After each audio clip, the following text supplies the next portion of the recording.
ఆనపకాయ తెలగపిండి కూర తయారు చేయడానికి కావలసిన పదార్థాలు: ఆనపకాయ ముక్కలు, తెలగపిండి, వెల్లుల్లిపాయలు, ఎండుమిరపకాయలు, ఉప్పు, కరివేపాకు, పోపు దినుసులు మినపప్పు, ఆవాలు, జీలకర్ర, నూనె. ఆనపకాయ తెలగపిండి కూర తయారు చేసుకునే విధానం: ముందుగా స్టవ్ వెలిగించి గిన్నె పెట్టి 1 గ్లాస్ నీళ్లు పోసి అందులో 1 కప్పు ఆనపకాయ ముక్కలు, తగినంత ఉప్పు వేసి ఉడికించి ఒక బౌల్లోకి తీసుకోవాలి.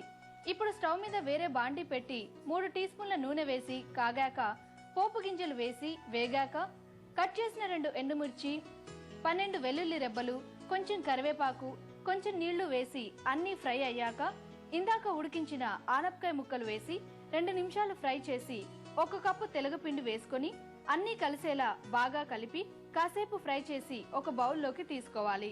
అంతే, ఆనపకాయ తెలగపిండి కూర రెడీ.